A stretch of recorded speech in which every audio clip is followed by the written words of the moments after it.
Boa tarde, presidente, nobres deputados, deputadas, mesa que nos assiste. O tema hoje a ser abordado aqui é um pouquinho da política nacional. Eu quase não a falo aqui, porque considero um tema mais voltado ao Congresso. Mas quando alguns assuntos atingem o estado do Paraná, a gente sempre fala. O primeiro deles é o título que eu proponho para essa fala hoje, que é o Brasil em Chamas. O Brasil, que atualmente passa por turbulências muito graves. E aqui não faz a gente surgir uma outra ideia do piromaníaco. Piromaníaco é aquele que age motivado pela tensão, ansiedade, no ato de queimar e ter prazer ao ver a queima. O Dia do Fogo, tão falado por alguns deputados, relatado pela imprensa nacional, mostra que o governo atual foi avisado pelo Ministério Público 3 dias antes do que estava acontecendo no país. Mostra também que grupos de WhatsApp, mais de um, aliás, promoveram e orquestraram alguns desses ataques. Fez danos irreversíveis à nossa floresta amazônica, à nossa fauna e ao nosso nome, mundo afora. E todo esse contexto implica diretamente aqui no Paraná. Aliás, o Paraná também teve focos de incêndio. O Parque Nacional da Ilha Grande teve 62% do seu território queimado.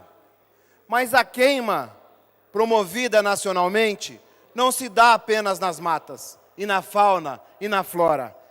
Dá-se também em forma de combustão das nossas riquezas naturais, combustão na gerência do nosso petróleo, que está sendo entregue a grandes empresas do capital privado e a outras estatais estrangeiras. Também no fato da manutenção do pré-sal para o Brasil, e da destinação de seus recursos oriundos dos impostos que eram para a educação e para a saúde. Aliás, 75% para a educação e 25% para a saúde. Foi extinto. Há também, meus nobres companheiros e companheiras, uma cremação de direitos sociais nesse Brasil de hoje. Previdência, com cortes no BPC, cortes na forma que tem a pensão por morte, aumento na idade mínima, sofrimento às mulheres, uma cremação com relação à educação, ataque às universidades, cortes de verbas, falta de estímulo à pesquisa. Para se ter uma ideia, deputado Galo, meu amigo, a Universidade Federal do Paraná perdeu 48 milhões esse ano, com essa cremação de direitos. Com relação à saúde, fim do programa Mais Médico, corte de remédio para a população através do programa Farmácia Popular e medicamentos básicos, como a insulina, a vacina tetraviral, deixaram de ser gratuitos. Cremação, literalmente, dos direitos sociais. Há uma incineração ocorrendo com o Brasil, do seu protagonismo político, que no passado tinha grande destaque na Unasul, no CELAC, no IBAS, no G20, de onde fomos um dos criadores, e no BRICS, um banco criado por esse país. Nosso protagonismo foi incinerado, assim como o fomento à economia brasileira está sendo incinerada. Eu vi uma entrevista do ex-ministro de Agricultura, Braulio Maggi, dizendo que os compradores da soja brasileira sempre referendam o selo de qualidade ambiental. E nós vamos perder esse selo.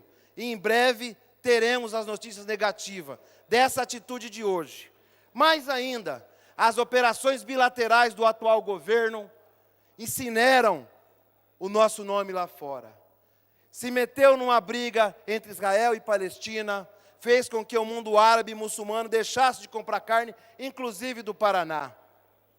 Fez no final do ano passado um desafio à China, onde quem perdeu foi o povo paranaense. 30 bilhões da soja comprado dos americanos via China e saiu aqui do Porto de Paranaguá. Fez um acordo unilateral com os Estados Unidos, 729 mil toneladas de trigo importado sem tarifa alguma dos Estados Unidos. E fez ainda a não renovação da tarifa do leite em pó, ao qual atinge o estado do Paraná e em cheio o Sudoeste. vamos ser incinerados. A imagem do Brasil no cenário internacional fica prejudicado por esse tipo de atitude do governo. Discursos constrangedores em reuniões comerciais, capacidade nula de negociação, descrédito da imprensa nacional, incineração da imagem brasileira. Queima de nossas empresas estatais. A compra de ativos estatais brasileiras está acontecendo de forma massiva por empresas estrangeiras. Mas mais do que isso, estamos vendendo as estatais brasileiras não para o mercado privado, estamos estatizando elas para outros países. A maior compradora de nossas empresas atualmente é o governo chinês, quando não, empresas ligadas ao governo italiano e ao governo espanhol, por exemplo. Estamos entregando nossa soberania para outros países. Além da China, a Itália, a Espanha, a França, a Alemanha aparecem como grandes investidores das estatais na compra de ativos brasileiros. Estamos, na prática, privatizando a gerência de nossos recursos naturais, por intermédio da privatização de estatais, que têm posse de recursos. Entre as estatais que já operam e faturam com o Brasil, estão a Sinochem, a CTG, a State Grid, a CNPC, a State Oil, que é norueguesa, a Enel italiana e a Engie francesa. As principais razões para esses ativos nacionais serem adquiridos por estatais estrangeiras é o tamanho do mercado brasileiro, a política de incentivo e concessões do governo, que são grandes atrativos para o capital estrangeiro. Historicamente, no Brasil, o capital privado complementa o capital público. Hoje, querem que o privado substitua o público. E a gente tenha uma entrega da nossa economia num futuro próximo. O anúncio de novas privatizações. O governo federal colocou uma lista com 9 empresas a ser privatizadas. Dentre elas, a Serpro e a Telebrás. A Serpro é a empresa de tecnologia e processamento de dados do Estado, onde tem uma das maiores fontes de informações hoje do mundo, que é os dados. Os dados antes não considerados, hoje tem peso na economia, tal qual a energia, a telefonia, a água e outros. Se opera muito no mercado com os bancos de dados. Por isso, a falta de zelo do atual governo em colocar a privatização de uma empresa desse porte. Tem também a Telebrás, responsável pela regulação ainda da comunicação, que está indo. Também, na lista, retornam outras empresas que já tinham começado a ser privatizadas no governo Temer. Um exemplo, a Casa da Moeda e a Eletrobras. Empresas estratégicas para a economia e desenvolvimento. Aqui no Paraná, eu vejo com preocupação, e grande preocupação, já que o governo tem um alinhamento com o governo federal, e de vez em quando a gente se ouve falar da Copel Telecom e da Compagás, e ampliar as rodovias pedagiadas. O nosso medo é que o reflexo das privatizações para grandes estatais estrangeiras ou para empresas de capital misto com grandes acionistas públicos é de fuga do lucro para fora do Brasil e para fora também do nosso querido Paraná. Assim, a gente se vê reduzido a cinzas a esperança do povo brasileiro, a expectativa do mundo acerca da preservação do meio ambiente brasileiro, reduzindo a cinzas também os direitos sociais e humanos. O jornal alemão, aliás, um dos mais influentes do mundo, o Der Spiegel, trata a figura do presidente brasileiro como inflamador. Relata, às vezes, o discurso de ódio contra as minorias e as diferenças, o desrespeito à ciência e à educação, os seus ataques à imprensa livre e as agressões à oposição e à democracia e ao Estado de Direito. Ora, meus amigos e amigas, estamos vivendo no Brasil um ambiente de muito aquecimento, seja pelo fogo da mata, seja pela inflamação do discurso, seja pela incineração dos direitos. E esse ambiente de fogo se estendeu também no ambiente político, inclusive daqueles que ganharam as últimas eleições. As revelações da Lava Jato, através do The Intercept, relatam esse fogo, digamos assim, no parquinho que promoveu esse cenário do país. O grupo de Telegram usado para tratar das informações da Operação Lava Jato se chamava Incendiários. Uma alusão que, na verdade, acabou acontecendo. E hoje, o fogo se vira fogo contra os seus próprios membros. É o Olavo de Carvalho atacando o Deltan. É o Deltan atacando o Olavo de Carvalho. É o Bolsonaro atacando o Deltan, que Deltan ataca Bolsonaro. São os procuradores dessa operação que atacam o Gilmar Mendes. E o Gilmar Mendes ataca esses procuradores. São os procuradores que falam do Moro, ministro da Justiça. São os procuradores que falam do Toffoli, da Raquel Dodge. E, por fim, o filho do presidente também ataca o Deltan.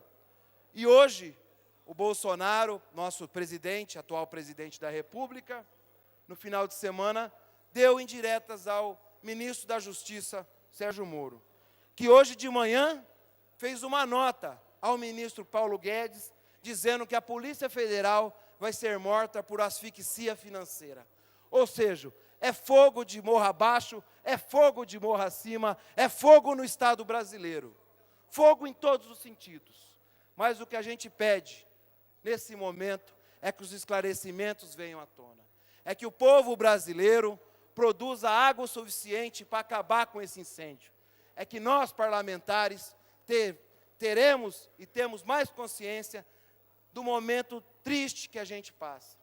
E aqui, como todos sabem que eu não critico pessoas, como eu não bato na figura A, B ou C, e sim nas posições políticas que estão acontecendo no país, não tem como não ter a nossa lamentação. A relação à política externa, a relação à política de meio ambiente e algumas coisas que vêm acontecendo por conta de medidas adotadas pelo governo federal. Medidas essas que, às vezes, no seu subconsciente, deputado Goura, levam as pessoas a atacar o meio ambiente. Não tem como, quando você fala que não vai demarcar mais uma terra indígena, ou não vai investir mais em determinados órgãos, e tem um corte no orçamento dos órgãos que fiscalizam, e do IBAMA, por exemplo, que você não incentiva de forma indireta que se ataque ao meio ambiente brasileiro. Então, eu sei que muitos companheiros que estão aqui, parlamentares, falaram ontem dessa matéria, defenderam o que está acontecendo contra o meio ambiente, mas, na verdade, é indefensável. Não existe como defender o indefensável. A causa do meio ambiente brasileiro é uma preocupação mundial, não só pelo tamanho da Amazônia, não só por isso. E, às vezes, o discurso que deixem eles cuidarem de lá, pois já desmataram, simplesmente esbarra numa coisa lógica. Vivemos no mesmo país. Não é porque cometeram erros no passado que o povo brasileiro precisa cometer agora. A gente precisa pensar globalmente e agir localmente. E nesse intuito, mais do que nunca, devemos preservar a flora e a fauna brasileira, pois é a subsistência da humanidade que está em jogo. Por isso, nobres amigos e amigas, façamos esse entendimento. E não distante, o nosso estado do Paraná está incluso nesse processo. Além de problemas econômicos futuros, teremos problemas, sim, ambientais. Não se esqueçam, segundo esse estudo apontado, que eu referendei aqui nas informações de uma reportagem do UOL de ontem, a Amazônia tem quase 17% do seu território desmatado ao longo do tempo, não só agora. Se atingir a 20%, esses pesquisadores falam que os rios aéreos, estes que movem e abastecem os outros rios e produzem chuva, vão ter complicações. Isso vai se espalhar pelo continente inteiro, inclusive no estado do Paraná. No Paraná, tivemos marcas dessas ações da Amazônia. Cidade de Londrina e o norte do estado viu a fumaça e sentiu o aquecimento disso. Por isso, a causa ambiental é uma causa justa e precisa.